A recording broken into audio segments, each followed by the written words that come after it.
ஒருவரும் சீரக்கூடாத ஒளியில் வாசம் செய்கின்ற பிதாவாகிய தேவனுக்கே மகிமை உண்டாவதாக. பிதாவின் வலது பாசத்திலிருந்து நமக்காக பரிந்து பேசுகிற எஜமான யெஷுவா ஹமஷியாவிற்கே மகிமை உண்டாவதாக. எஜமான யெஷுவா ஹமஷியாவின் நாமத்தால எல்லா சகோதர சகோதரிகள் வாழ்வில் பிள்ளைகள் எல்லாருக்கும் ஓய்வு நாள் வாழ்த்துக்கள். கர்த்தருடைய கட்டளையின்படி இந்த ஓய்வு நாள் பரிசுத்த சபை கூடுதலை நம்ம எல்லோரும் ஜெபம் செய்து ஆரம்பிக்கலாம். ஹல்லேலூயா.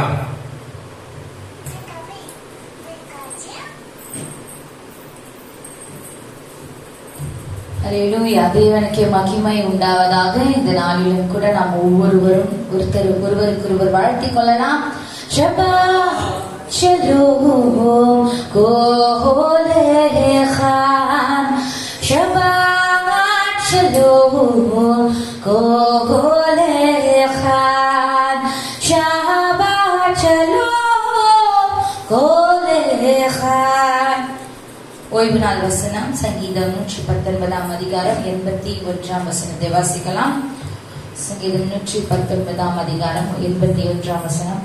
உம்முடைய ரட்சிப்புக்கு என் ஆத்துமா தவிக்கிறது, உம்முடைய வசனத்துக்கு காத்திருக்கிறேன். மறுபடியுமாக, உம்முடைய ரட்சிப்புக்கு என் ஆத்துமா தவிக்கிறது, உம்முடைய வசனத்திற்கு காத்திருக்கிறேன். கண்களை மூடி அன்பு தெய்வமே, கிருபை நிறைந்த பரலோகத்தின் பிதாவாகிய தேவனே, உயர்ந்தவரும் சிறந்தவரும் அன்பு நிறைந்தவருமாய் இருப்பவரே, எங்களை அதிகமாக நேசித்தபடியினாலே நீர் தாமே உம்முடைய குமாரனை கொண்டு எங்களை மீட்டெடுத்த கிருபைக்காக நன்றி செலுத்துகிறோம்.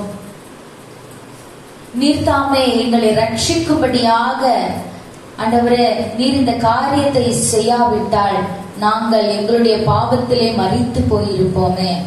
அப்படி அல்லாமல் நீர் எங்கள் மீது பாராட்டின அன்பின் நிமித்தமாக ஒரே குமாரனை ரத்தத்தை சிந்தப்பட்டு எங்களை மீட்டெடுத்த கிருபைக்காக கோடாகோடி சோத்திரங்களையும் தூய பலிகளையும் ஏறெடுக்கிறோம். எங்கள் பிதாவின் வலது வருஷத்திலே வீற்றிருக்கிற மேன்மையும் உண்மையும் உத்தமமானவரான பரிசுத்தரான எங்கள் ராஜாவே, எங்கள் ஆத்தும மணவாளரே, எங்கள் நேசரே, எங்கள் ரட்சகரே யெஷுவா ஹமஷியாவே, தன் உயிரையும் பார்க்காமல் தன் ஜீவனை தந்து இந்த பாவிகளுக்காக மரித்து உயிர்த்தெழுந்து எங்களுக்கு உம்முடைய ஜீவனை தந்து வாழ வைக்கிறவரே, உமக்கு கோடாகோடி சோத்திரங்கள். எங்களை மீட்கும்படியாக பரலோகத்தை துறந்து நீர் இறங்கி வந்தீரே, பாடுகளை பட்டீரே. இதற்காக எங்கள் இருதயத்தின் ஆழத்திலிருந்து நாங்கள் நன்றி செலுத்துகிறோம். எங்கள் யெஷுவா ஹமஷியாவே, உம்முடைய சீக்கிரமாய் நீர் வரப்போகிறீரே, வருகையிலே நாங்கள் கரைதிரை பிழை அற்றவர்களாக மோடு கூட எடுத்துக்கொள்ளப்படும்படியாக நாங்கள் ஒவ்வொரு நாளும் உம்மை மகிமைப்படுத்துகிறவர்களாக, உம்முடைய சாயலை பிரதிபலிக்கிறவர்களாக, வெளிச்சமாக, உப்பாக, கனிதரும் மரமாக இருக்கும்படியாக எங்களை நீர்த்தாமே ஞானத்தை தந்து வழி நடத்துவீராக. இந்த பரிசுத்தமாக்கப்பட்ட இந்த ஆசீர்வதிக்கப்பட்ட இந்த ஓய்வு நாளிலே சபையாக கூடி எங்கள் பிதாவாகிய தேவனையும் எங்கள் ரட்சகரான எங்கள் ராஜாவான யெஷுவா ஹமஷியாவையும் மகிமைப்படுத்துகிறோம். உம்மை மகிமைப்படுத்துகிறபடியினாலே உம்முடைய பரிசுத்த ஆவியினால் எங்களை நிரப்பி ஆண்டவரே, உம்முடைய வருகைக்காக எங்களை ஆயத்தப்படுத்த போகிறதற்காக நன்றி செலுத்துகிறோம். உம்முடைய வசனத்தை அனுப்பி எங்களை தேற்றி ஆற்றி பலப்படுத்துகிறதற்காக நன்றி செலுத்துகிறோம். யெஷுவா ஹமஷியாவின் நாமத்தினாலே ஓய்வு நாள் சபை கூடுதலை ஆரம்பிக்கிறோம். எங்கள் அன்பு நல்ல பிதாவே, ஆமென். ஹல்லேலூயா. தேவனுக்கு மகிமை உண்டாவதாக. தேவனுடைய நாமத்தை மகிமைப்படுத்தும்படியாக இருக்கிறோம். கர்த்தர் ஒருவரே தேவன், அவரே இந்த வானத்தையும் பூமியும் படைத்தவர்.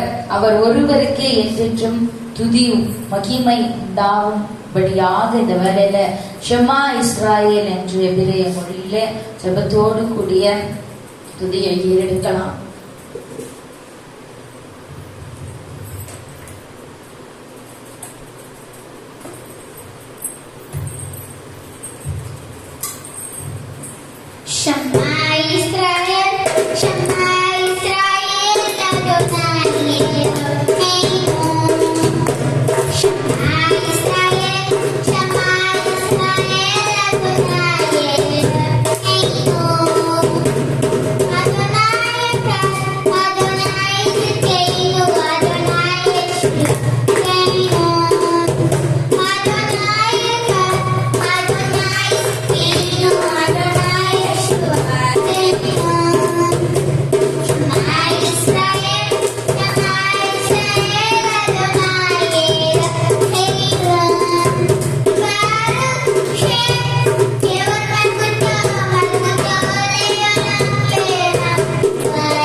நம்முடைய தேவன் துதிக்கு பாத்திரர், மகிமைக்கும் கனத்திற்கும் பாத்திரராக இருக்கிறார்.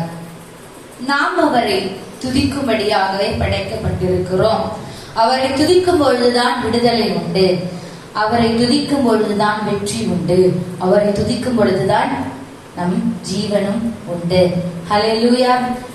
சுவாசமுள்ள யாவும் கர்த்தரை துதிப்பதாக என்று வேதம் சொல்லுகிற வண்ணமாக நம் சபை கூடி வந்து அவர் நியமித்த நாளிலே அவரை இந்த வேளையிலே துதிக்க போகிறோம். எபிரேய மொழியிலே நாம் ஒன்று கூடி இந்த வேளையில துதிக்க போகிறோம். நாங்கள் உம்மை துதிக்கின்றோம் என்று எபிரேய மொழியினுடைய அர்த்தம். துதியினால் நிறைந்த இந்த எபிரேய பாடலை நாம் துதிக்க போகிறோம். ஹல்லேலூயா. தேவனுக்கே மகிமை உண்டாவதாக.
This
ஹalleluya. அவர் என்றென்றும் துதிக்கு பாத்திரராக.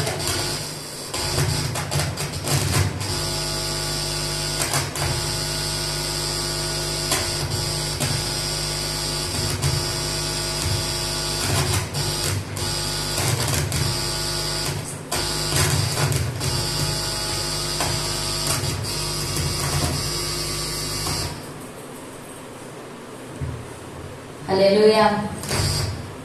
துதிக்கு பாத்திரரான நம்முடைய யெஷுவா ஹமஷியாவை இந்த வேளையிலே நாம்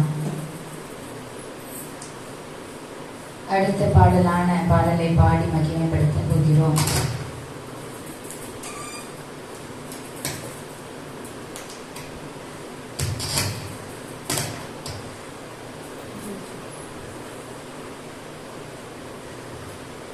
இந்த மகிழ்ச்சியான ஓய்வு நாளிலே, மனமகிழ்ச்சி நாளிலே, நம் மகிழ்ச்சியோட எவ்வித பாடுகளில் நிறைந்த இருதயமாக இருக்கக்கூடாது, வியாகுலம் நிறைந்த இருதயமாக இருக்கக்கூடாது. அவருடைய சந்நிதியிலே நாம் எப்பொழுதும் மகிழ்ச்சியோடு அவருடைய சந்நிதியிலே வருகிறவர்களாக இந்த நாள் இருக்கிறது.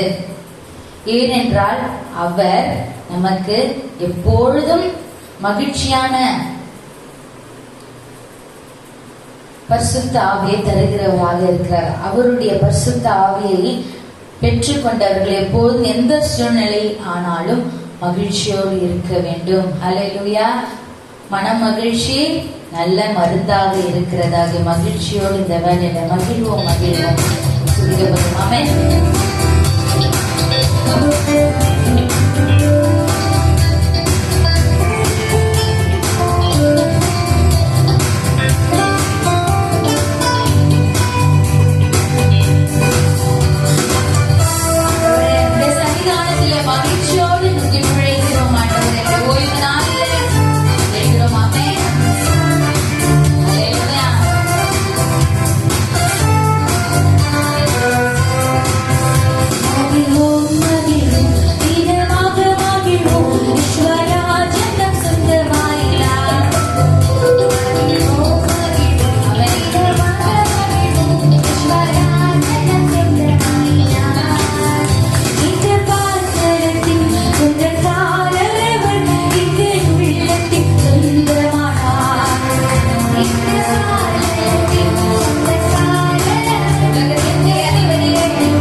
காத்திருப்போமே. ஆண்டவரே, நாளுக்காக காத்திருக்கிறோம் ஆண்டவரே. சீக்கிரமாய் வருவீராக நம்புகிறேன்.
அவர் நம்முடைய உள்ளத்தின் சொந்தக்காரராக உள்ளத்தை நம் உள்ளத்திலே வாழ்கிற என்றென்று வாழ்கிற தெய்வமாக இருக்கிறார். ஹல்லேலூயா. அவரை நம்பி அவரை எப்பொழுதும் விசுவாசிக்கிறவர்களுக்கு அவர் அநேக வாக்குத்தத்தங்கள் தந்திருக்கிறார். அதிலிருந்து ஒரு வாக்குத்தத்தமானது மலைகள் விலகி போனாலும் அவர் கிருபை நம்மை உன்னை விட்டு விலகாதிருக்கும் என்று ஒரு வாக்கு பண்ணினவர். எப்பொழுதும் அந்த வார்த்தையிலே உண்மை உள்ளவராக இருக்கிறபடியினாலே அவர் வார்த்தையை நிறைவேற்றுகிற தெய்வனாக இருக்கிறபடியினால் இந்த வேளையில அந்த வாக்குத்தத்தம் நமக்கு பலிக்கும்படியாக இந்த பாடலை பாடி மலைகள் விலகி போனாலும் பர்வதங்கள் பெயர்ந்து போனாலும் அவர் கிருபை அவர் இரக்கம் மாறாது எந்த வாழ்விலே என்று இந்த வேளையில் நாம் விசுவாசத்தோடு அவர் செய்த அத்தனை நன்மைகளும் நினைத்தவர்களாக நாம் பிறந்தது முதல் இந்நாள் வரையிலும் அநேகமான காரியங்களை அவர் நம்முடைய வாழ்க்கையில செய்திருக்கிறார். அற்புதங்களை செய்திருக்கிறார், அதிசயங்களை செய்திருக்கிறார். அதை நினைத்து நாம் இந்த வேளையை செய்கிறோம். ஆமென்.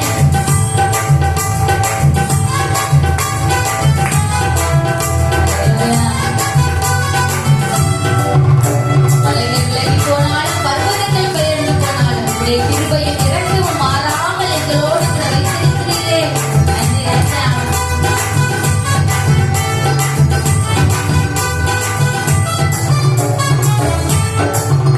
மலைகள் விலகி போனாலும் பர்வதங்கள்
இருப்பவரே, என் வாழ்க்கையில் நம்பிக்கையானவரே, என் வாழ்க்கையிலே போதுமானவரே, உயர்த்துகிறோம் ஆண்டவரே.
பொழிகின்ற கிருபைக்காக உமக்கு நன்றி செலுத்துகிறோம். எப்பொழுதும் உம்முடைய கிருபை உம்முடைய அன்பும் ஆண்டவரே எங்களை விட்டு விலகாமல் நீர் வைத்திருக்கிற அந்த அன்பிற்காக அந்த கிருபைக்காக நன்றி செலுத்துகிறோம். எங்கள் துதிகளை நீர் தாமே சுகந்த வாசனையாக ஏற்றுக்கொண்டமைக்காக நன்றி செலுத்துகிறோம்.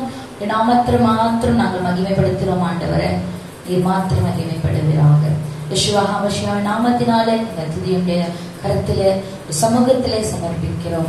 ஆமென்.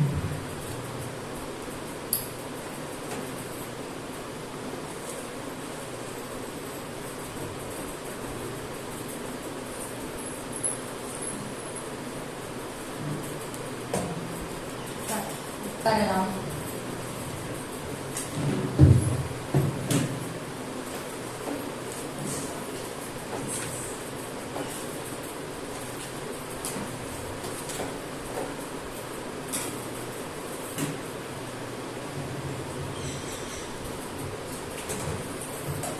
ஹல்லேலூயா. தேவனுக்கே மகிமை உண்டாவதாக. தேவனுடைய தோரா பகுதியை, இந்த வாரத்தினுடைய தோரா பகுதியை நாம் தியானிக்க போகிறோம். தியானிக்க போகிறதற்கு முன்பாக நாம் அனைவரும் கண்களை மூடி, எங்கள் அன்பு தெய்வமே, எங்கள் ஆத்துமனீஸ்வரே, எங்களை மீட்டெடுத்த எங்கள் பிதாவாகிய தேவனே, இது உடைய வார்த்தைகளை நாங்கள் தியானிக்க போகிறோம். உடைய வார்த்தைகள் எங்களுக்குள்ளாக ஆண்டவரே ஆழமாக வேரூன்றி வார்த்தையிலே நாங்கள் பெறுகிறவர்களாக, வெளிச்சமாக, கனிதர் மரமாக இருக்க, மற்றவர்களுக்கு பிரயோஜனம் உள்ளவர்களாக இருக்க, ஆண்டவரே வார்த்தையின்படி நடக்கிறவர்களாக நாங்கள் இருக்க எங்களை நிறுத்தாமே உம்முடைய உன்னதத்தின் ஆசீர்வாதத்தின் ஆசீர்வாதத்தை மகிமைப்படுவீராக. உமக்கு சாட்சியுள்ளவர்களாக இருக்கும்படியாக எடுத்து வழி நடத்துவீராக. வார்த்தைகளை தியானிக்கும் பொழுது எங்களுடைய காதுகளை திறந்து ஆண்டவரே நாங்கள் சந்தோஷத்துடனும் ஆண்டவரை உற்சாகத்துடனும் வார்த்தைகளை பெற்றுக்கொண்டு வார்த்தையிலே வளர கிருபை செய்வீராக. யெஷுவா ஹமஷியாவின் நாமத்தினால் ஜெபிக்கிறோம் எங்கள் அன்பு நல்ல பிதாவே, ஆமென். ஹல்லேலூயா. தேவனுக்கு மகிமை உண்டாவதாக. இந்த வாரத்தினுடைய தோரா பகுதி 29வது வாரமான தோரா பகுதியிலே நாம் இருக்கிறோம். இந்த வாரத்தினுடைய தோரா பகுதி அஹ்ரே மோத். எல்லாரும் சொல்லுவோம் அஹ்ரே மோத். அஹ்ரே மோத் என்றால் மரித்த பிறகு என்று அர்த்தம். After the death. இந்த தோரா பகுதிக்கு முன்பாக நாம் தோரா பகுதியில் என்ன பார்த்தோம்?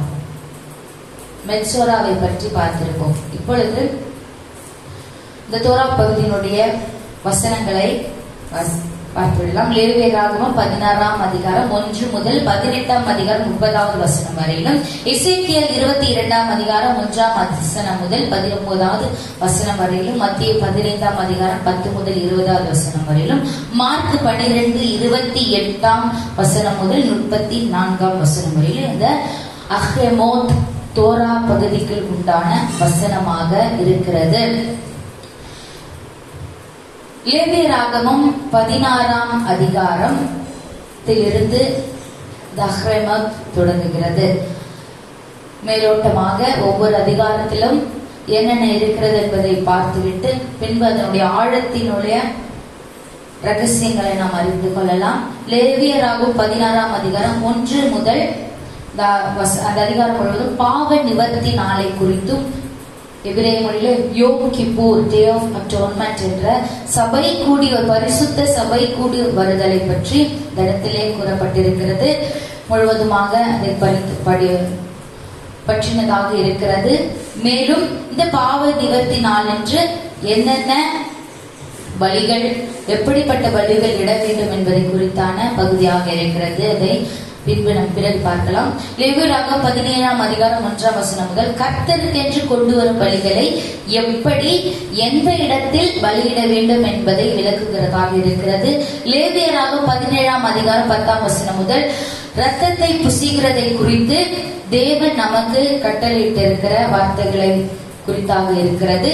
லேவியராகமம் 18ஆம் அதிகாரம் 1ஆம் வசனம் முதல் தவறான இந்த பாலியல் உறவை பற்றி விளக்குகிறதாக இருக்கிறது. இந்த தோரா பகுதியின் கர்த்தரின் பரிசுத்த ஆவியின் உதவியோடு வேதத்தை நாம் தியானிக்க போகிறோம். வாசிக்கலாம். லேவியராகமம் 16ஆம் அதிகாரம் 1ஆம் வசனம். ஆரோனின் 2 குமாரர் கர்த்தருடைய சந்நிதியில் சேர்ந்து மரித்து போன பின்பு கர்த்தர் மோசேயை நோக்கி, ஆரோனுடைய 2 குமாரர்கள் கர்த்தருடைய சந்நிதியில் சேர்ந்து மரித்து போன பின்பு என்ற வார்த்தை ஞாபகம் வைத்துக் கொள்ளுங்கள். இது எபிரேய மொழியிலே வேத்பார் அடோனாய் எல் மோஷே அஹ்ரெமோத் ஷெனே பெனே அஹரோன் பெஹார் பதோம் லெஃப்னே அடோனாய் வயா முத்து என்று இருக்கிறது. அப்ப இந்த அஹ்ரெமோத் மரித்த பிறகு, மரித்து போன பின்பு என்பதை தான் வேதாகம மொழியிலே அஹ்ரெமோத் என்று சொல்லப்பட்டிருக்கிறது. இந்த நாதாபும் அபியுவும் கர்த்தருடைய சந்நிதியிலே அந்நிய அக்னி கொண்டு வந்ததால் மரித்து போனார்கள். அந்த வாரத்தினுடைய தோரா பகுதி என்னவாக இருந்தது? அந்நிய அக்னி. இந்த நாதாபும் அபியும் கொண்டு வந்தார்கள். தோரா பகுதியினுடைய இடம் என்னவா இருந்தது? ஷெமினி பார்த்தோம் இல்லையா? ஷெமினி ஆக இருந்தது. அப்ப அந்த இடத்துல அப்பொழுது இந்த ஆரோனின் குமாரரான இருவரும் அந்நிய அக்கினியை கொண்டு வந்தது நிமித்தமாக அவர்கள் கொல்லப்பட்டார்கள். இப்படி கர்த்தருக்கு பிரியமில்லாத வேறொரு அக்கினியை கொண்டு வந்ததினாலே கர்த்தர் கோபமாக அவர் இருந்தார். ஏனென்றால் இந்நாட்களிலும் கூட அநேகர் கர்த்தருக்கு பிரியமில்லாத நாட்களிலும் அவரை தொழுது கொண்டு இருக்கிறார்கள். எல்லா நாளும் கர்த்தரை மகிமைப்படுத்த வேண்டும், எல்லா நாளும் அவரை மகிமைப்படுத்த வேண்டும். ஆனால் கர்த்தர் கட்டளையிட்டபடி செய்யாத இருந்தால் அவருக்கு கோபம் வரும் என்பதை நாம் பிறகு வசனங்களை கொண்டு தியானிப்போம். சரி, அவர்கள் மரித்த பிறகு தேவன் மோசேயின் இடத்திலே ஆரோன் சாகாதபடி எல்லா வேளையிலும் பரிசுத்த ஸ்தலத்திலே வர வேண்டாம் என்று சொல்லி ஆரோன் எப்படி எப்பொழுது பரிசுத்த ஸ்தலத்திற்குள் பிரவேசிக்க வேண்டும் என்று தேவன் கட்டளையிட்டார். வாசிக்கலாம். லேவியராகமம் 16ஆம் அதிகாரம் 34ஆம் வசனம். இப்படி வருஷத்தில் ஒரு முறை இஸ்ரவேல் புத்திரருக்காக அவர்களுடைய சகல பாவங்களுக்கும் பாவ நிவர்த்தி செய்வது உங்களுக்கு நித்திய கட்டளையா இருக்க கடவது என்று சொல்கின்றார்.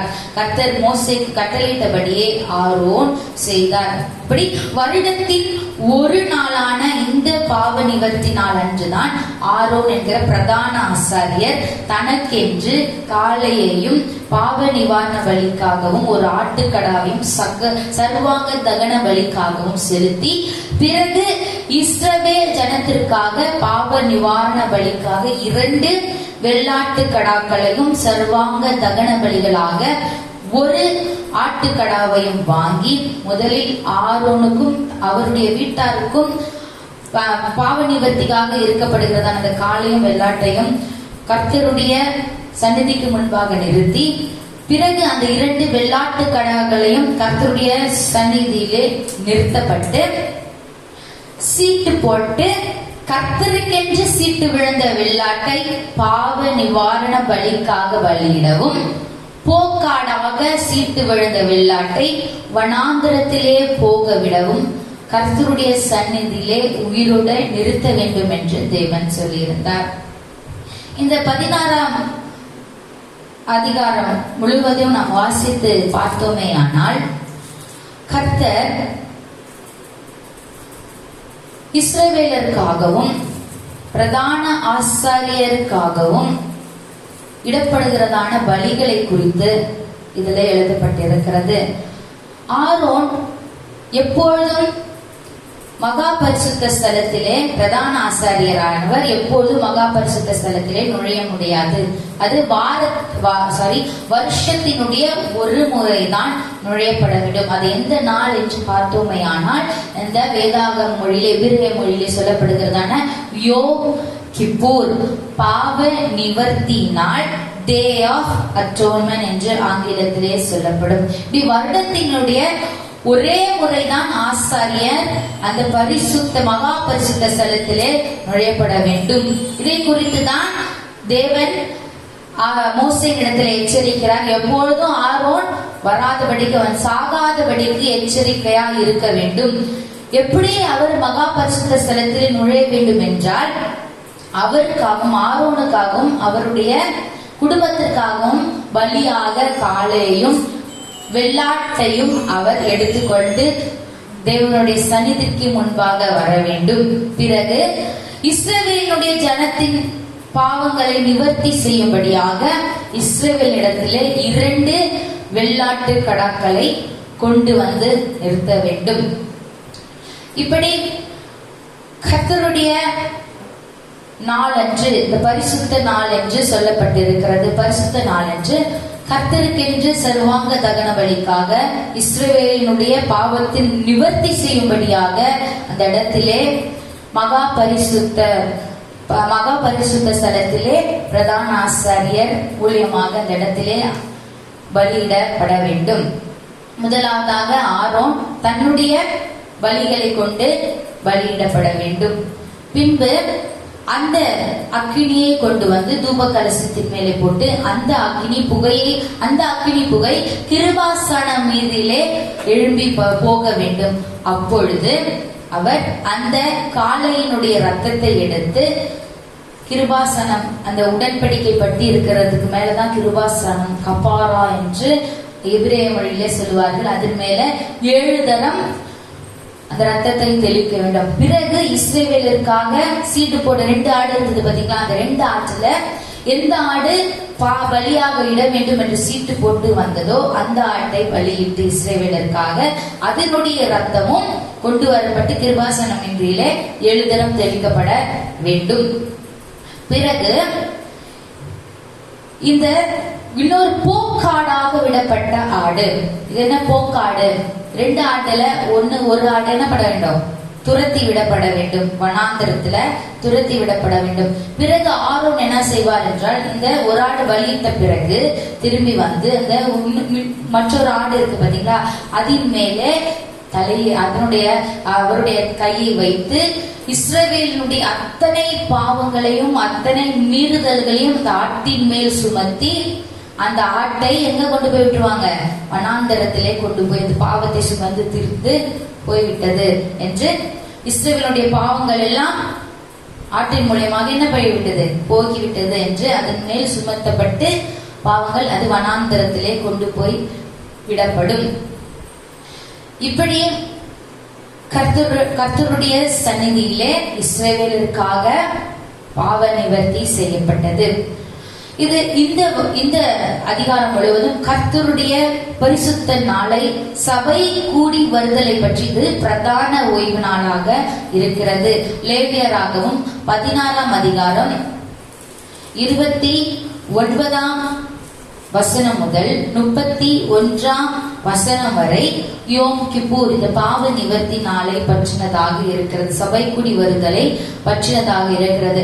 இந்த யோம் கிப்பூர் என்ற வார்த்தைக்கு, இந்த பாவ நிவர்த்தி நாள், தமிழ்ல பாவ நிவர்த்தி நாள், இந்த யோம் கிப்பூர் என்ற எபிரேய வார்த்தையில் அர்த்தம் என்ன என்றால், கிப்பூர் என்றால் கஃபார் என்று இந்த வார்த்தை கோஃபேர் என்ற எபிரேய வார்த்தையிலிருந்து வந்ததாக இருக்கிறது.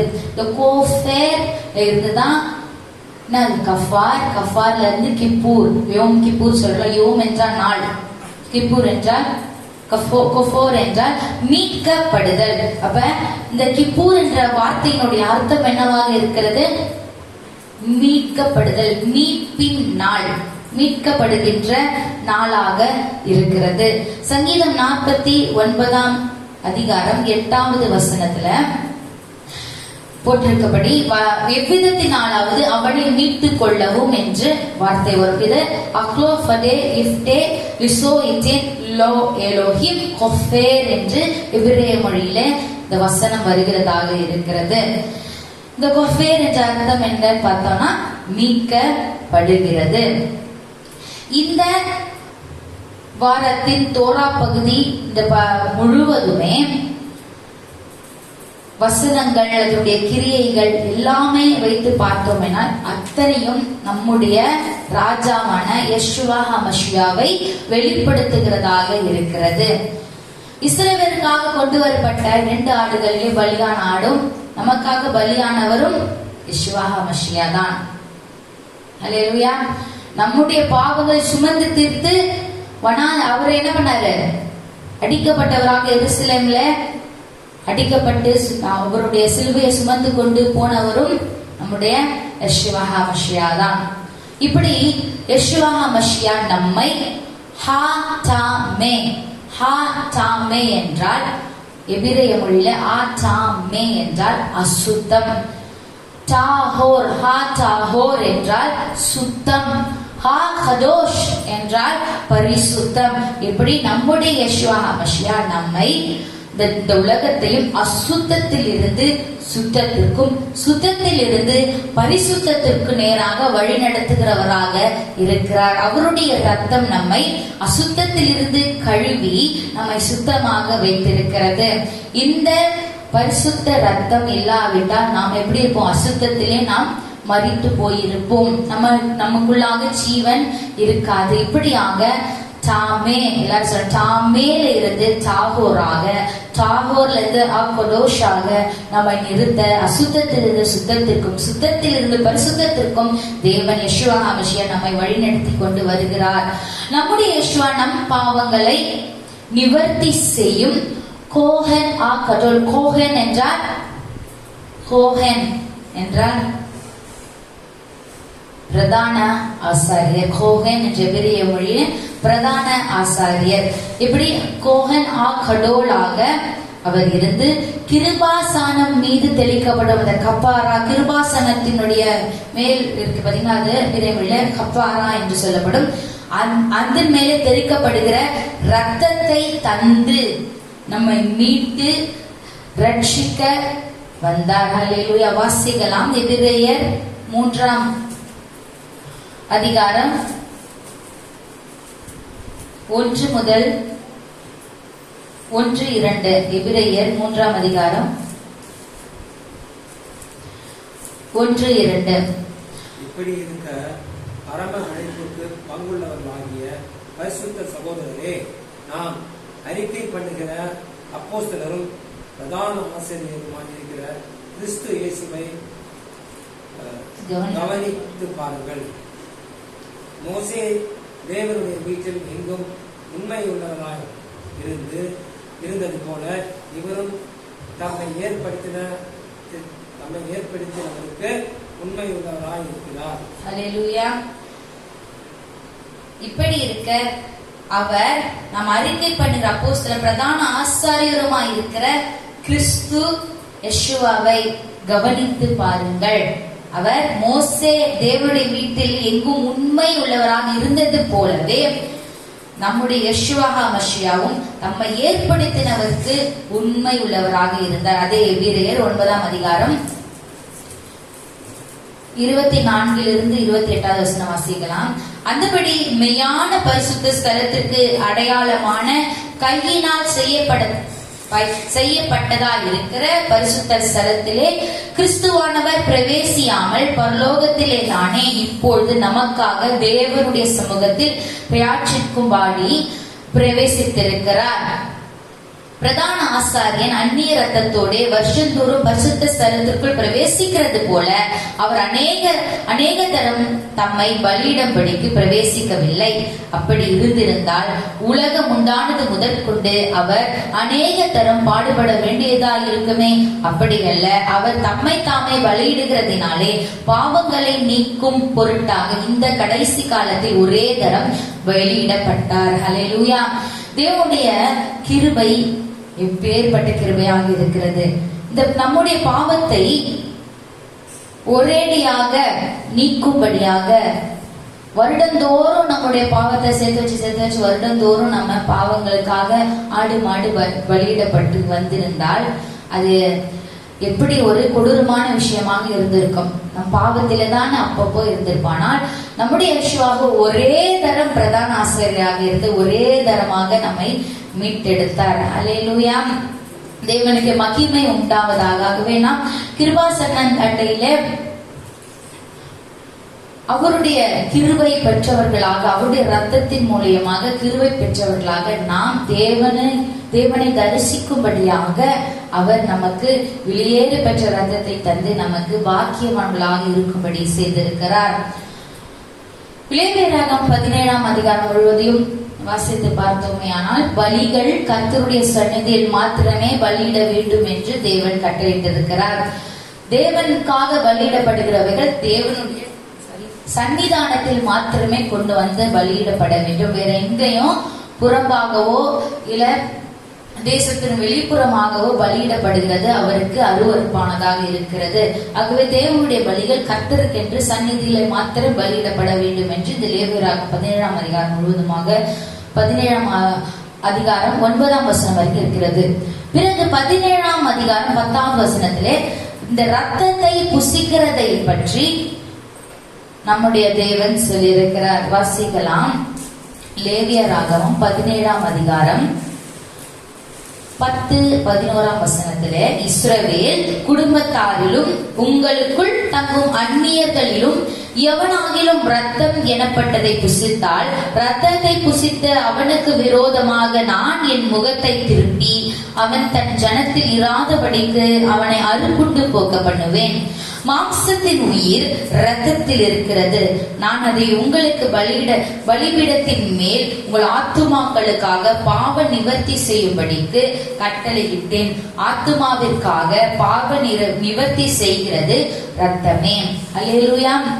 நம்முடைய ஆத்துமாக்களுக்காக பாவ நிவர்த்தி செய்கிறது இரத்தமாக இருக்கிறபடியினாலே ரத்தத்தை புசிக்க கூடாது. ஏனென்றால் ரத்தத்திலே உயிர் இருக்கிறது என்பதை தேவன் ரத்தத்தை விலக்கி வைத்திருக்கிறார். ரத்தம் சாப்பிடுவது நமக்கு நம்முடைய தேவன் விலக்கப்பட்டு இருக்கிறது. ஆகவே இந்த ரத்தத்திலே என்ன இருக்கு? நெஃபெஷ், ஸ்பிரிட், உயிர் இருக்கிறதாக இருக்கிறதா? எபிரேயரிலே நெஃபெஷ் என்றால் என்னது? உயிர் இருக்கிறதாக இருக்கிறபடினால நம்முடைய ஆத்துமாக்களுக்கு அந்த நெஃபெஷ், அதாவது ஆத்துமாக்களுக்கு என்னவாக இருக்கிறது என்று பார்த்தோம்? பாவ நிவர்த்தி செய்கிறதாக இருக்கிறது. இப்படியாக தான் நம்முடைய யெஷுவா ஹமஷியா நம்முடைய ஆத்துமாக்களுக்காக பாவ நிவர்த்தி செய்கிற அவருடைய பரிசுத்த ரத்தத்தை சிந்தி நம்மை மீட்டெடுத்தவராக இருக்கிறார். பிறகு இந்த ரத்தத்தை குறித்த அப்போஸ்தலர் 15ஆம் அதிகாரத்திலே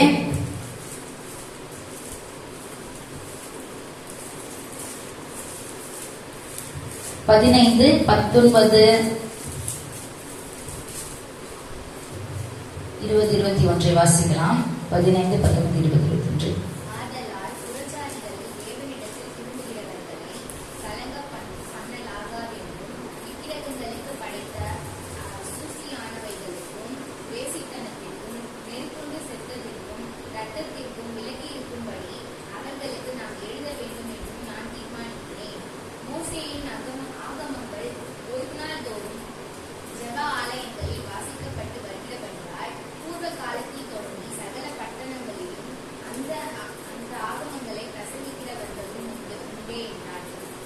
அல்லேலூயா.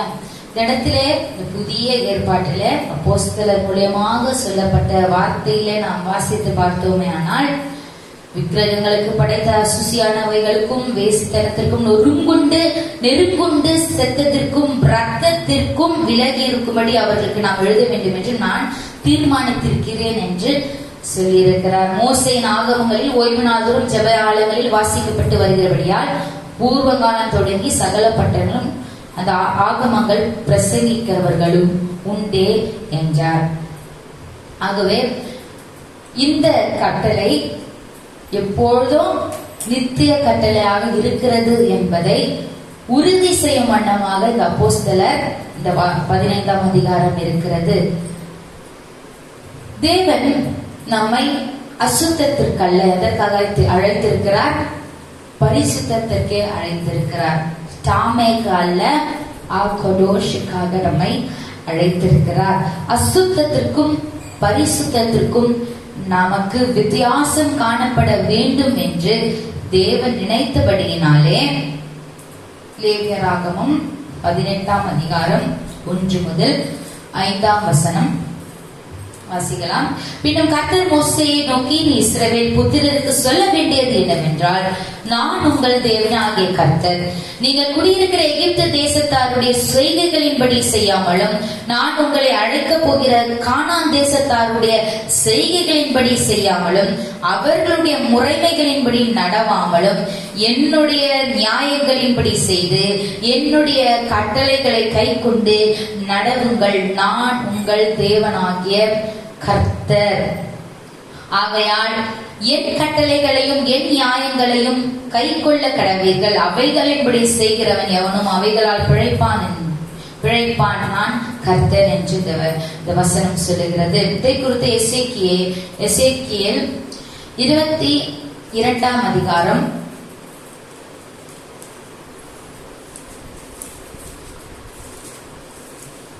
1 முதல் 19ஆம் வசனம் வரை வாசிக்க வேண்டாம். 1 முதல் 19ஆம் வசனம் வரைக்கும் வாசித்து பார்த்தோமே ஆனால், கர்த்தர்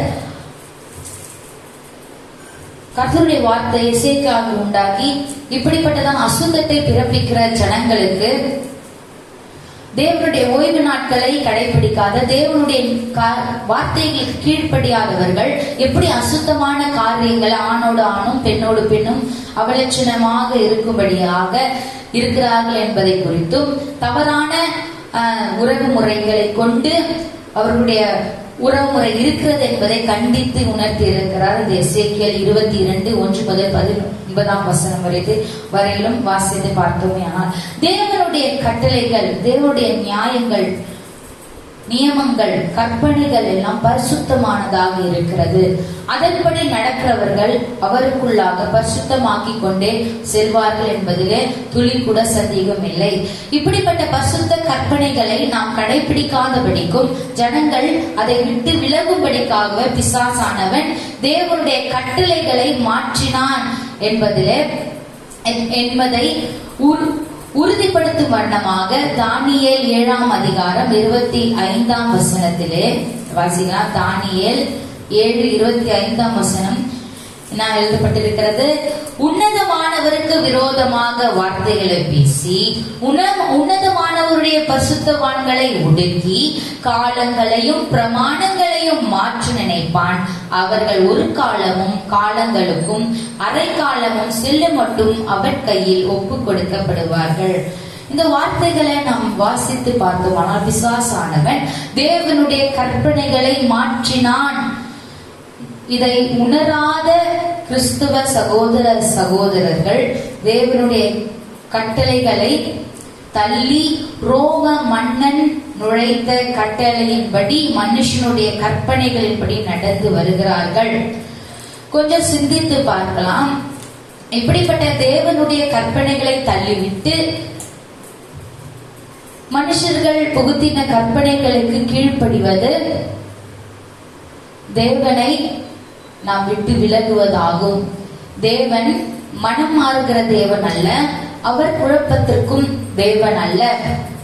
அநேக கள்ள போதகராலும் கள்ள தீர்க்கதரிசிகளாலும் தேவனுடைய கட்டளைகளை வேறு விதமாக புரட்டப்பட்டு சபைகளிலே இன்று வரைக்கும் உபதேசமாய் பேசப்பட்டு வருகிறது. இதை குறித்துதான் அப்போஸ்தலர் பேதுரு 2 பேதுரு வாசிக்கலாம். இதை குறித்துதான் பேதுரு 2 பேதுரு 1 அதிகாரம்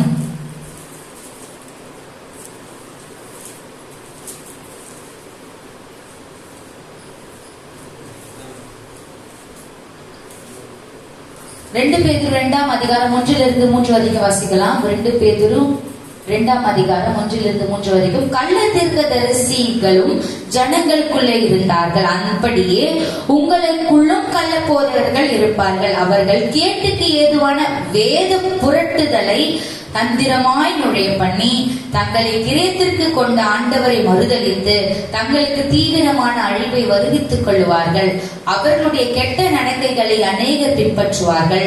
அவர்கள் நிமித்தம் சத்திய மார்க்கம் தூஷிக்கப்படும். பொருளாசையுடையவர்களாய் தந்திரமான வார்த்தைகளால் உங்களை தங்களுக்கு ஆதாயமாக வசப்படுத்திக் கொள்ளுவார்கள். பூர்வ காலம் முதல் அவர்களுக்கு விதிக்கப்பட்ட ஆக்கினை அயர்ந்திராது, அவருடைய அழிவு உறங்காது என்று கள்ள தீர்க்கதரிசி குறித்தும் கள்ள போதகர்களை குறித்தும் இந்த இடத்திலே எழுதப்பட்டிருக்கிறது. நம்முடைய தேவன் பரிசுத்தம் உள்ளவர் என்பதை நாம் அறிந்து கொள்ள வேண்டும் என்றால் அவர் எப்படி நமக்கு கற்பித்த கற்பனைகள் அனைத்தும் பரிசுத்தமானவைகளாக இருக்கிறது. அந்த பரிசுத்தமான கற்பனைகள் எப்படி நடக்கும் பொழுது மாத்திரமே நாம் நம்முடைய நடக்கைகளிலே அவர் நம்மளுடைய கிரியைகளால நம்ம அல்ல, நம்முடைய யெஷுவா சிந்தின ரத்தத்தினாலே நாம் நீதிமான்களாகப்பட்டிருக்கிறோம். அப்படி நீதிமான்களாகப்பட்டிருக்கிற நாம் தேவனுடைய கற்பனைகளுக்கு கீழ்ப்படியும் பொழுதே நாம் பரிசுத்தத்திற்கு நேராக வழிநடத்தப்படுகிறவர்களாக இருக்கிறோம். இப்படி வேத புரட்டுதலான தேவனுடைய வார்த்தைகளையே புரட்டி கேட்டுக்கு ஏதுவான வேத புரட்டுதலை அவர்கள் தந்திரமாக நுழைய பண்ணுகிறார்கள் என்று வேதம் சொல்கிறது. அவருடைய கெட்ட நடிக்கைகளை தான் இன்றைக்கும் அநேகர் பின்பற்றி வருகிறவர்களாக இருக்கிறாங்க. இதனாலதான் சத்திய மார்க்கமே தூஷிக்கப்பட்டிருக்கிறது. சத்தியத்தின்படி நடக்கிறவர்கள் இவர்கள் செய்கிற செயலினாலே சத்தியத்தை போதிக்கிறவர்களும் தூஷிக்கப்படுகிறவர்களாக இருக்கிறார்கள் என்பதிலே இந்த தேவனுடைய வார்த்தையை நமக்கு எடுத்துக்காட்டாக சொல்லப்பட்டு இருக்கிறது. பின்பு 2 பேதுரு 3ஆம் அதிகாரம், எப்படிப்பட்ட வேத புரட்டுதலை இந்த வேதத்தை கொண்டு அவர்கள் புரட்டுகிறார்கள், யாருடைய வார்த்தைகளை வைத்து, எந்த அப்போஸ்தலருடைய வார்த்தைகளை வைத்து புரட்டுகிறார்கள் என்பதை தான் பேதுரு தெளிவாக 2 பேதுரு 3ஆம் அதிகாரம் 15ஆம் வசனத்திலே சொல்லியிருக்கிறார். வாசிக்கலாம். மேலும் நம்முடைய கர்த்தரின் நீடிய பொறுமையை இரட்சிப்பென்று எண்ணுங்கள். நமக்கு பிரியமான சகோதரனாகிய பவுலும் தனக்கு அருளப்பட்ட ஞானத்தினாலே இப்படி உங்களுக்கு எழுதியிருக்கிறார். எல்லா நிருபங்களிலும் இவைகளை குறித்து பேசி இருக்கிறார். அவர் சொன்னவைகளில் சில காரியங்கள் அறிகிறதற்கு அரிதா இருக்கிறது.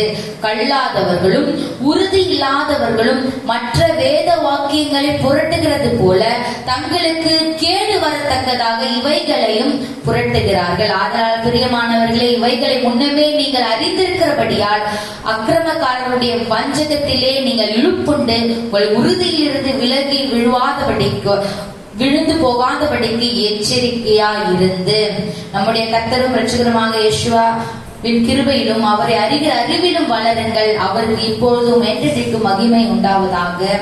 ஆமென். ஹல்லேலூயா. பவுல் எழுதின நிருபங்களை குறித்து வேத புரட்டுதல் கள்ள தீர்க்கதரிசியினால் நடந்து வந்து கொண்டு ஒவ்வொரு சபையிலும் போதகர்களும் இந்த பவுலினுடைய உபதேசத்தை குறித்து வேறு விதமாக சொல்லப்பட்டு சபையிலே போதிக்கப்பட்டு வருகிறது. இதை குறித்துதான் பேதுருவும் எச்சரிக்கையாக சொல்கிறார். பவுலினுடைய போதகங்கள் எல்லாம் எப்படிப்பட்டதாக இருக்கிறது, அறிகிறதற்கு அதை கல்லாதவர்களும் உறுதி இல்லாதவர்களும் அதை அறிந்து கொள்ள முடியாது. அதை பற்றி மற்ற வேத வாக்கியங்களை புரட்டுவது போல தேவனுடைய கட்டளையே புரட்டி போடுகிற இந்த கடைசி நாட்களிலே பவுலினுடைய வார்த்தைகளும் புரட்டலாக வேத புரட்டலாக பிரசங்கிக்கப்பட்டு வருகிறது.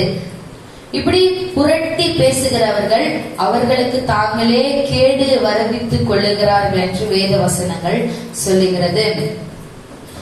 நமக்கு இப்படிப்பட்ட கள்ள போதர்களை குறித்து தேவன் எச்சரிக்கிறார் என்பதை நாம் புரிந்து கொள்ள வேண்டும். மேலும் வெளிப்படுத்தின விசேஷம் 22ஆம் அதிகாரம் 12 முதல் 16ஆம் வசனம் வரை வாசித்து பார்த்தோமே ஆனால், இதோ சீக்கிரமாய் வருகிறேன், அவனவனுடைய கிரிகளின்படி அவனுக்கு நான் அளிக்கும் பலனோடு கூட வருகிறது. நான் அல்பாவும் ஒமேகாவும் ஆதியும் அந்தமுமாய் முந்தினவரும் பிந்தினவருமாய் ஜீவ விருட்சத்தின் மேல் அதிகாரம் உள்ளவர்கள் ஆவதற்கும் வாசல்கள் வழியாய் நகரத்திற்குள் பிரவேசிக்கிறதற்கும் அவருடைய கற்பனைகளின்படி செய்கிறவர்கள் பாக்கியவான்கள். நாய்களும் சூனியக்காரரும் விபச்சாரக்காரரும் கொள்ளைப்பாதகரும் விக்கிரக ஆராதனைக்காரரும் பொய்யை விரும்பி அதன்படி செய்கிற யாவரும் புறம்பே இருப்பார்கள். சபைகளிலே இவைகளை உங்களுக்கு சாட்சியாக அறிவிக்கும்படிக்கு யெஷுவாவாகிய நான் என் தூதனை அனுப்பினேன். நான் தாவீதின் வேரும் சந்ததியும் பிரகாசமுள்ள விடிவெளி நட்சத்திரமாய் இருக்கிறேன் என்றார். அல்லேலூயா. ஜீவ விருட்சத்தின் மேல், தேவனுடைய ராஜ்யத்திலே தான் மாத்திரமே ஜீவ விருட்சம் உண்டு. அதன் மேல் அதிகாரம் உள்ளவர் ஆவதற்கும் இந்த வாசல்கள் வழியாக நாம வாசல் இருந்தா தான் உள்ள பிரவேசிக்க முடியும். அதே போல தேவனுடைய ராஜ்யத்திலும் வாசல் இருக்கிறது. அந்த வாசல்கள்ல உள்ளாக பிரவேசிக்கிறதற்கு நாம் என்ன செய்ய வேண்டும்? அவருடைய கற்பனைகளின்படி நடக்க வேண்டும் என்பதை உறுதிப்படுத்தும் வண்ணமாக இந்த வெளிப்படுத்தின விசேஷம் இன்னும் அதிகமான உறுதியை நமக்கு கொடுக்கிறதாக இருக்கிறது. மேலும் நாய்களும் சூனியக்காரரும் விபச்சாரக்காரரும் பொய் கொலைப்பாதகரும் விக்கிரக ஆராதனைகள் பொய்யை விரும்பி அதன்படி செய்கிற யாவரும் புறம்பே இருப்பார்கள். பொய்யை விரும்பி பொய் அதை விரும்பி செய்கிறது. பொய் பேசுகிறது வேற, பொய்ய பேசுகிறது வேற.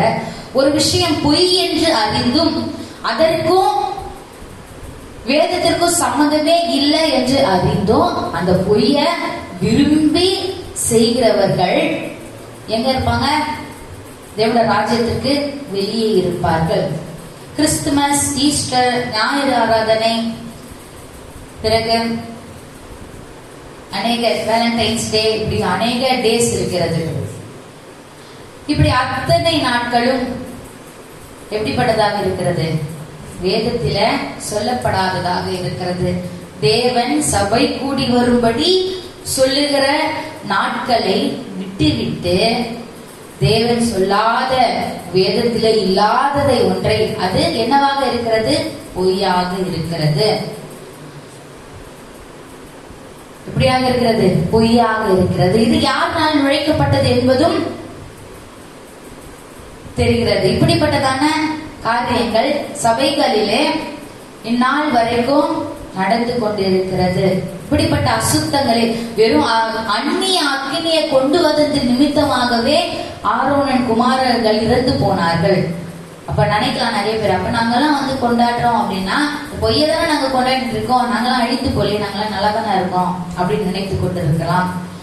அந்நாட்களிலே கர்த்தர் உடனடியாக இம்மீடியட்டா என்ன பண்ணாரு? தண்டனை கொடுத்தார். ஆனால் வருகிற காலத்துல அந்த அக்கினி பெருசா, இந்த ஒரு சின்ன அக்கினி தான் அவங்க 2 பேரை எரிச்சது. வரப்போகிற காலத்திலே கர்த்தருக்கு விரோதமாக அவருக்கு பிடிக்காத காரியங்களை செய்து கொண்டு வருகிறவர்களுக்கு பெரிய அக்னி கடலே ரெடி ஆயின இருக்கு என்பதை நாம் உணர்ந்து கொள்ள வேண்டும். கள்ள தீர்க்கதரிசிகளுக்கும் அந்த கள்ள தீர்க்கதரிசியும் அந்த கள்ள போதகர்களையும் நம்பி செல்லுகிற அவர்கள் தான் உண்மையானவர்கள் என்பதை நம்பி சத்தியத்திற்கு தன் செவியை விலக்கி போகிற ஜனங்களும் அவர்களுக்குள்ளாக சேர்ந்து என்ன பண்ணுவாங்க? அக்கினி கடையில இருப்பார்கள் என்பது வெளிப்படுத்தின விசேஷத்திலே சொல்லப்பட்டு இருக்கிறது. எனக்கு அன்பான சகோதர சகோதரிகளே, இதை பார்த்து கொண்டு இருக்கிற நீங்கள், கர்த்தர் சொன்ன வார்த்தைகளின்படிதான் நான் நடக்கிறேனா? கர்த்தர் சொன்ன வார்த்தையின்படி நான் அவரை ஆராதிக்கிறேனா? கர்த்தர் சொன்ன பண்டிகையில நான் அவரை மகிமைப்படுத்துகிறேனா என்பதை நம்மை நாமே சிந்தித்து பார்த்து செயல்பட வேண்டும் என்பதை மறுபடியுமாக சொல்லுகிறேன். கர்த்தருக்கு அருவானப்பான காரியங்களை நாம் செய்யலாகாது. கர்த்தர் நமக்கென்று வைத்திருக்கிற நாட்களிலே, அவர் நியமித்து வைத்திருக்கிற நாட்களிலே அவரை மகிமைப்படுத்துவோம். அதில் தான் ரட்சிப்பின் திட்டம் இருக்கிறது. தேவ பண்டிகையிலே தான் ரட்சிப்பின் திட்டம் இருக்கிறது, மீட்பின் திட்டம் இருக்கிறது. அதை உணர்ந்து தேவனுடைய வார்த்தைக்கு கீழ்ப்படிந்து நடக்க வேண்டும் என்பதை நான் மிகவும் உங்களிடத்திலே அன்போடு தெரிவித்துக் கொள்கிறேன். பிறகு இந்த தவறான உறவுமுறைகளை பற்றி தேவன் லேவியராகும் 6 முதல் 30 வசனம் வரைக்கும் சொல்லியிருக்கிறார்.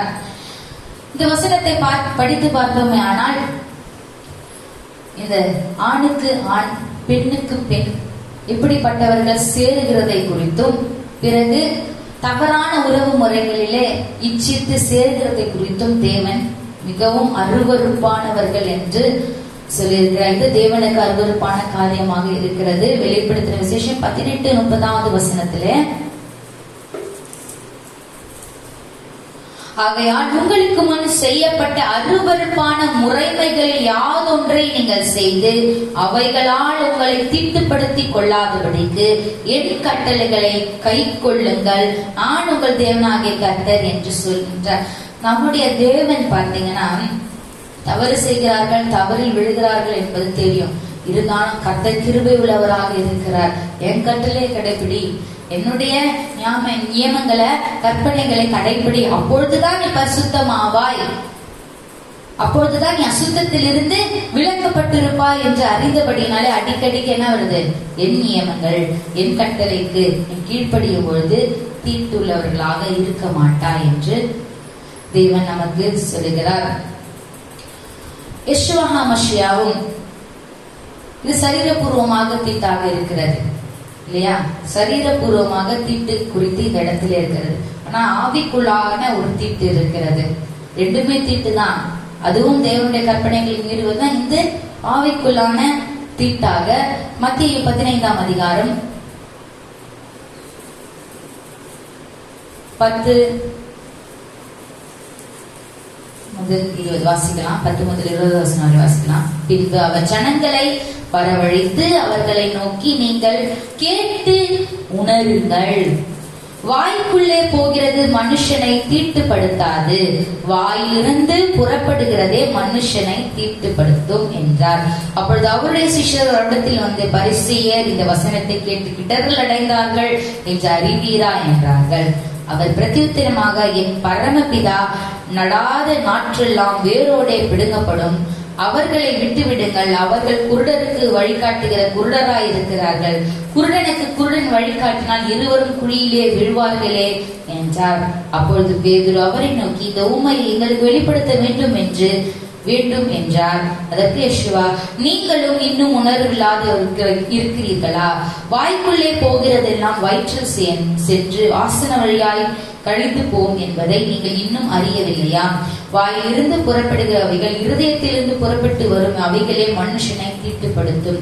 எப்படி எனில், இருதயத்திலிருந்து பொல்லாத சிந்தனைகளும், கொலைபாதகங்களும், விபச்சாரங்களும், வேசித்தனங்களும், களவுகளும், பொய் சாட்சிகளும், தூஷணங்களும் புறப்பட்டு வரும்.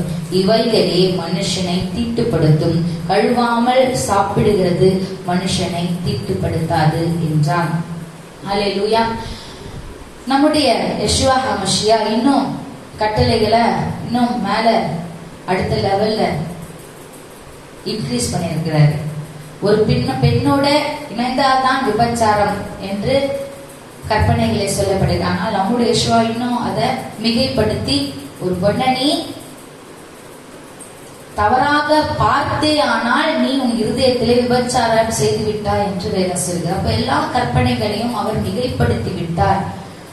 அதோடைய லெவலை இன்க்ரீஸ் பண்ணிட்டாரு. இப்படி இருக்கும்போது நம்முடைய இருதயம் முதலாவதாக விருத்த சேதனப்படப்பட வேண்டும். நம்முடைய இருதயம் முதலாவதாக தீட்டுள்ளாததாக இருக்க வேண்டும், உண்மையாக இருக்க வேண்டும். தீட்டுப்படுத்துவது நம்முடைய வாய் என்பதை நாம் அறிந்து கொள்ள வேண்டும் என்பதை நாம வாசிக்கலாம். மார்க் 12:28-23 வசனத்திலும், மார்க் 12:28 முதல் 34, வேதபாரகரில் ஒருவர் அவர்கள் தர்க்கம் பண்ணுகிறதை கேட்டு அவர்களுக்கு நன்றாய் உத்தரவு சொன்னார் என்று அறிந்து அவரிடத்தில் வந்து, கற்பனைகளில் எல்லாம் பிரதான கற்பனை எதுவென்று கேட்டார். யெஷுவா அவனுக்கு பிரத்யுத்தரமாக, கற்பனைகளில் எல்லாம் பிரதான கற்பனை எதுவென்றால், இஸ்ரவேலே கேள், நம்முடைய தேவனாகிய கர்த்தர் ஒருவரே கர்த்தர். தேவனாகிய கர்த்தரிடத்தில் உன் முழு இதயத்தோடும், உன் முழு ஆத்மாவோடும், உன் முழு மனதோடும், உன் முழு பலத்தோடும் அன்பு கூர்வாயாக என்பதே பிரதான கற்பனை. இதற்கு ஒப்பாயிருக்கிற இரண்டாம் கற்பனை என்னவென்றால், உன்னிடத்தில் நீ அன்பு கூறுவது போல பிறனிடத்திலும் அன்பு கூர்வாயாக என்பதே. இவைகளிலும் பெரிய கற்பனை வேறு ஒன்றும் இல்லை என்றார். ஆதலால் வேதபாரகர், சரிதான் போதகரே, நீர் சொன்னது சத்தியம். ஒரே தேவன் உண்டு, அவரை தவிர வேறொரு தேவன் இல்லை. முழு இதயத்தோடும், முழு மனதோடும், முழு ஆத்மாவோடும், முழு பலத்தோடும் அவரிடத்தில் அன்பு கூறுகிறதும், தன்னிடத்தில் அன்பு கூறுகிறது போல் பிறனிடத்தில் அன்பு கூறுகிறதுமே சர்வாங்க தகனம் முதலிய பலிகளை பார்க்கிலும் முக்கியமாயிருக்கிறது என்றான். அவன் விவேகமாய் உத்தரவு சொன்னதை யெஷுவா கண்டு, நீ தேவனுடைய ராஜ்யத்திற்கு தூரமானவன் அல்ல என்றார். அல்லேலூயா. தேவனுக்கு மகிமை உண்டாவதாக. இந்த வார்த்தையை யெஷுவா முதன்முறையாக சொல்லி, இந்த வசனத்தை வைத்துக் கொண்டுதான் அநேக கிறிஸ்துவர்கள் 2 கமாண்ட்மெண்ட் எல்லாம் கட்டளை என்ன பண்ணிட்டாரு, 2 குறைச்சிட்டாரு ஆண்டவர் அப்படின்னு வந்து பொய்யாக வேத புரட்டுதலை சொல்லிக் கொண்டு வருகிறார்கள். தேவனை அறிந்து கொள்ள வேண்டும் என்றால், நாம் போன வாரத்தினுடைய போன வார ஷபாத்தினுடைய வசனங்களை வாசித்து தெரியுங்களா? தேவனை அன்பு கொள்ளணும் என்றால், அன்பு கூறுகிற என்று சொல்கிறவன் என்ன செய்யணும்? கற்பனைகளை கை கொள்ள வேண்டும் என்று யோவானிலே நாம் வாசித்தோம். 1 யோவானிலே வாசிக்கலாம். 1 யோவான் 5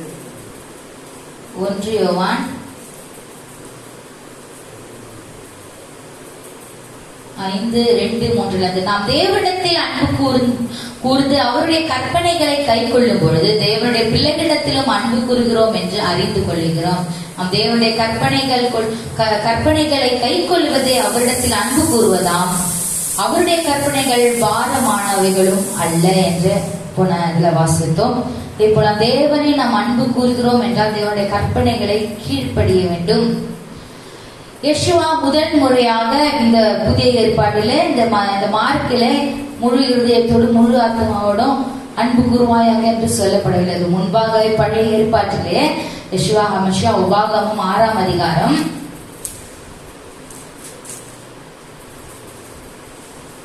4 முதல் 6ஆம் வசனத்திலே அவர் சொல்லிவிட்டார், இஸ்ரவேலே கேள், நம்முடைய தேவனாகிய கர்த்தர் ஒருவரே கர்த்தர். நீ உன் தேவனாகிய கர்த்தரிடத்தில் உன் முழு இருதயத்தோடும் உன் முழு ஆத்மாவோடும் முழு பலத்தோடும் அன்பு கூறுவாயாக.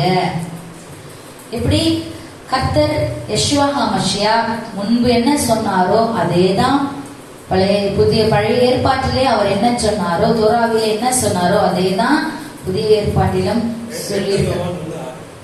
2 யோவான் 1:6 வாசிக்கலாம். 2 யோவான் 1:6.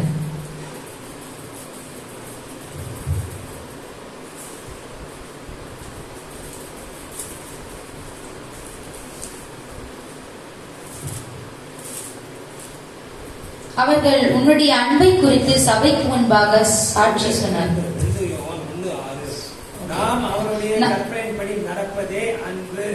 நீங்கள் ஆதி முதல் கேட்டிருக்கிறபடி நடந்து கொள்ள வேண்டிய கற்பனை இதுவே. அல்லேலூயா. வாசிக்கலாம். நாம் அவருடைய கற்பனைகளின்படி நடப்பதே அன்பு. நீங்கள் ஆதி முதல் கேட்டிருக்கிறபடி நடந்து கொள்ள வேண்டிய கற்பனை இதுவே. இப்படிப்பட்ட வார்த்தைகள் அனைத்தும் தேவன் முன்பு சொன்ன வார்த்தைகளாகவே தான் இருக்கிறது என்பதை நாம் உணர்ந்து கொள்ள வேண்டும். வேதபாரகரும் பரிசேயர்களும் தேவனுடைய கட்டளைகளை முழுவதுமாக கடைபிடிக்கவில்லை. தேவனுடைய கட்டளைகளை எப்படி கடைபிடிக்க வேண்டும் என்பதை விளக்கும் வண்ணமாக நம்முடைய யெஷுவா ஹமஷியா வாழ்ந்தும் காட்டினார். எப்படி தேவனுடைய கற்பனைகளுக்கு கீழ்ப்படிந்து நடக்க வேண்டும் என்பதை குறித்து யெஷுவா ஹமஷியா வாழ்ந்து காட்டினார். நமக்காக மரித்தும் தன் ஜீவனை தந்து நம்முடைய ஜீவனை மீட்டெடுத்தார். வசனத்தை பார்க்கலாம். மார்க் 7ஆம் அதிகாரம் 6-8. மார்க் 7ஆம் அதிகாரம்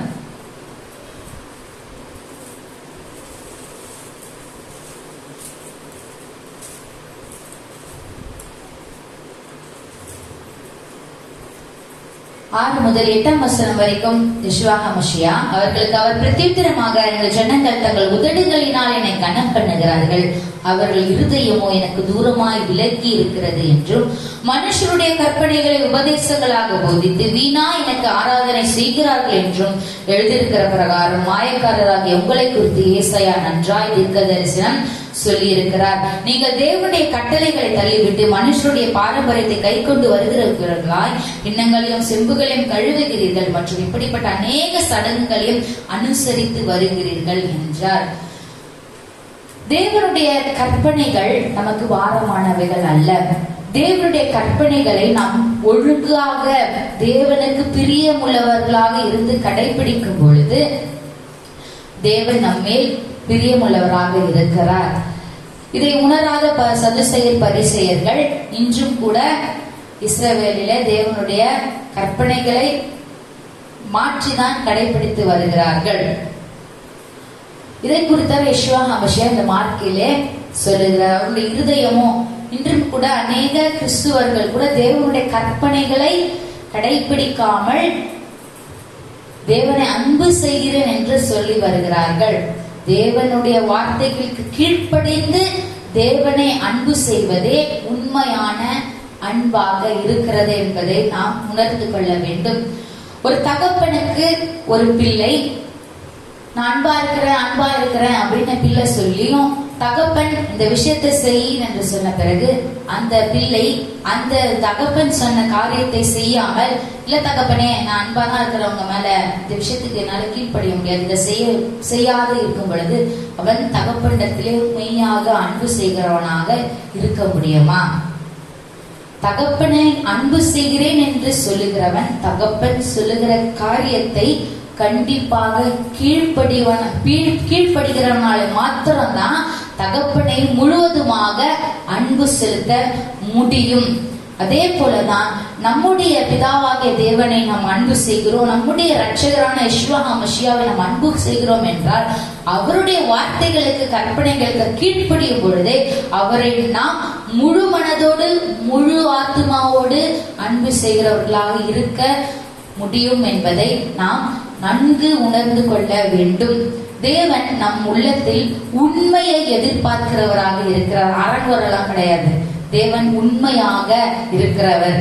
அவர் நம்மிடத்திலும் உண்மையை எதிர்பார்க்கிறவராக அவர் இருக்கிறார்.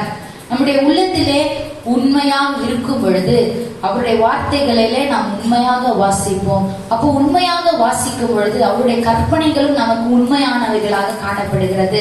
அப்படி அவருடைய கற்பனைகள் உண்மையானவைகளாக காணப்படுகிறதுனாலே அதை நாம் கடைபிடிக்கிறவர்கள் உண்மையாக கடைபிடிக்கிறவர்களாக இருக்கும். சடங்காச்சாரங்கள் அல்ல, உண்மையாக தேவனுடைய கற்பனைகளை கடைபிடிக்கிறவர்களாக நாம் இருப்போம்.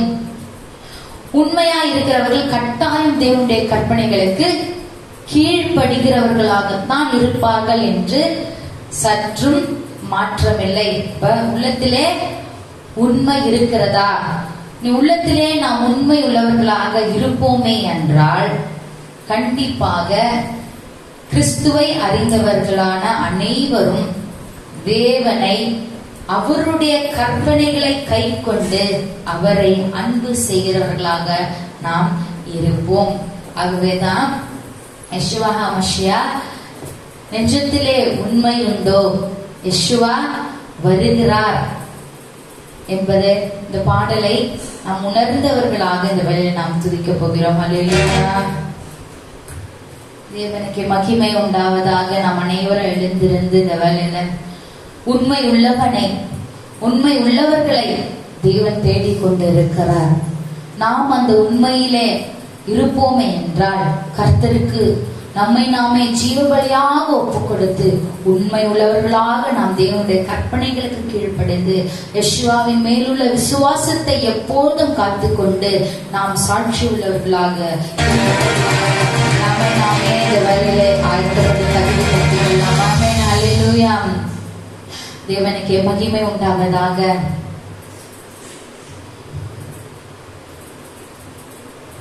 நெஞ்சத்திலே உண்மை உண்டா? கர்த்தர் யெஷுவா வருகிறாரே.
நெஞ்சம் உன்னை கூர்ந்து நோக்கும் கண்கள் செய்த பாவம் இனி போதும் அவர் பாதத்திலே வந்து சரணடைவோம்.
கண்களை மூடிய அன்பு தெய்வமே, உண்மை உள்ளவர்களையும் பக்தி உள்ளவர்களையும் நீர் தமக்காக தெரிந்து கொள்கிறவரே, இந்த வார்த்தைகளை தியானித்த ஒவ்வொருவருடைய இருதயமும் உண்மை உள்ளவர்களாக இருந்து உம்முடைய கற்பனைகளுக்கு கீழ்ப்படுகிறவர்களாக இருந்து உம்மை மெய்யாக அன்பு கூர்ந்து உம்முடைய சாட்சிகளை கைக்கொள்ளவர்களாக இருந்து உம்முடைய ராஜ்யத்திலே பிரவேசிக்க நீர் தாமே ஞானத்தையும் தெளிந்த புத்தியும் தந்து வழிநடத்தும்படியாக யெகோவா ஹமஷியான நாமத்தினாலே ஜெபிக்கிறோம் எங்கள் அன்பு நல்ல பிதாவே, ஆமென். எல்லாரும் சில ஆத்துமாவே கர்த்தரை ஸ்தோத்திரி, என் முழுமே கர்த்தர் பரிசுத்த நாமத்தை ஸ்தோத்திரி. என் ஆத்துமாவே கர்த்தரை ஸ்தோத்திரி, கர்த்தர் செய்த சகல உபகாரங்களையும் மறவாதே. ஆமென்.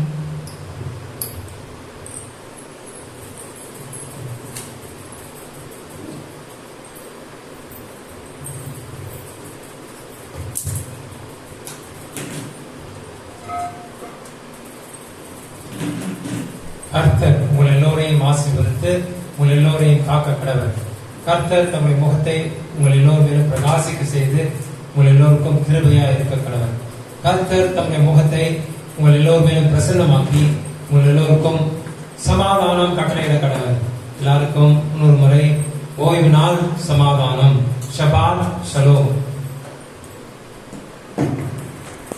மகிழ்ச்சியோட ஷபாத் ஷலோம், ஷபாத் ஷலோம், ஷபாத் ஷபாத் ஷபாத் ஷலோம், ஷபாத் ஷலோம், ஷபாத் ஷலோம், ஷபாத் ஷபாத் ஷபாத் ஷலோம், ஷபாத் ஷபாத் ஷபாத் ஷபாத் ஷலோம், ஷபாத் ஷபாத் ஷபாத் ஷபாத் ஷலோம், ஷபாத் ஷலோம், ஷபாத் ஷலோம், ஷபாத் ஷபாத் ஷபாத் ஷலோம்.